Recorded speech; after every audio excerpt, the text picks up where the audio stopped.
Panorama group, जो सोचता है वो करता है। आपके अपने सपनों का आशियाना। नमस्कार, आप देख रहे हैं सिटी पोस्ट और मैं हूं अभिषेक मिश्रा।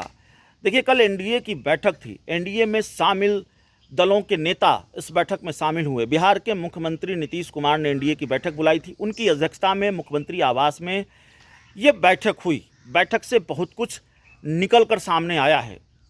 जो बात कही जा रही है वो तो कही जा रही है, लेकिन जो कही नहीं जा रही है और वो जो निकल कर बात सामने आई है वो भी हम आपको बताएंगे। इस बैठक में क्या क्या हुआ है, बहुत सारी जानकारियां होगी। हो सकता है बहुत सारी जानकारियां आपको न हो, लेकिन कल की बैठक ने बिहार के राजनीतिक माहौल को पूरी तरह से गर्म कर दिया है। बिहार में कल एनडीए की बैठक में एनडीए में शामिल सभी दलों के नेता शामिल हुए।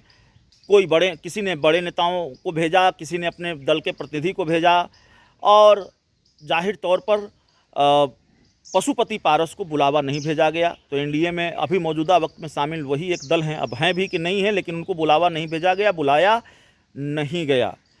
लेकिन एक तस्वीर जो दिखी है, मुख्यमंत्री की जो टीम होती है, प्रक्रिया के तहत जो तस्वीरें सामने आती हैं, सीएम का जो प्रचार तंत्र होता है, प्रचार के लोग होते हैं, और वहाँ से जो तस्वीर सामने आई है, उस पूरे पॉलिटिकल फ्रेम में वो व्यक्ति नज़र नहीं आए जिनकी पहचान ये है कि वो नीतीश कुमार के बड़े करीबी हैं, नीतीश कुमार के बड़े खास हैं, जेडीयू के बड़े कद्दावर नेता हैं, बड़े रसूखदार नेता हैं और उनकी जेडीयू में खूब चलती है।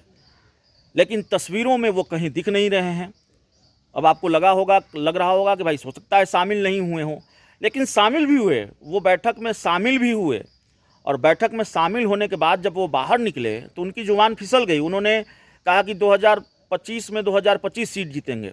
अब बिहार में 243 ही सीट है विधानसभा की, 2025 कैसे जीतेंगे? आप समझ गए होंगे, हम अशोक चौधरी की बात कर रहे हैं। बिहार सरकार के मंत्री अशोक चौधरी, जिनके बारे में ये माना जाता है कि वो नीतीश कुमार के बड़े करीबी नेता हैं, नीतीश कुमार के बड़े खास नेता हैं, लेकिन तस्वीरों में वो कहीं दिख नहीं रहे हैं, फ्रेम में वो कहीं नज़र नहीं आ रहे हैं।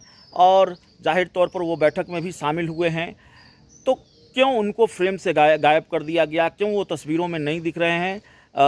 जो मंच बना था एनडीए की बैठक के लिए, उसमें तो एनडीए के बड़े बड़े नेता दिख रहे हैं, उसमें तमाम जो बड़े नेता हैं, वरिष्ठ नेता हैं, वो दिख रहे हैं।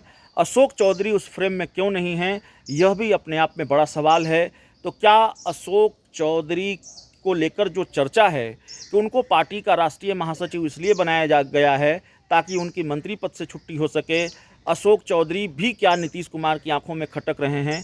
देखिए, इतनी जल्दी ये कह देना थोड़ा जल्दबाजी होगी, खटक रहे हैं कि नहीं खटक रहे हैं, लेकिन इतना ज़रूर है कि अशोक चौधरी को लेकर बहुत सारे कयास लग रहे हैं। बहुत सारी चीज़ें, जिस तरह का घटनाक्रम है, उससे ये सवाल है कि कहीं मंत्रिमंडल विस्तार के बाद अशोक चौधरी की छुट्टी तो नहीं हो जाएगी। हालांकि सिक्के का दूसरा पहलू ये है कि चर्चा लगातार चलती रही है, लेकिन दूसरी तरफ जब नीतीश कुमार ने उनको पार्टी का राष्ट्रीय महासचिव बनाया तो यह भी बात शुरू हो गई कि देखिए, मंत्री भी हैं, संगठन में भी बड़ी जगह दे दी, तो जाहिर है अशोक चौधरी का कद और पद तो बना हुआ है, लेकिन आगे आगे देखना है होता है क्या।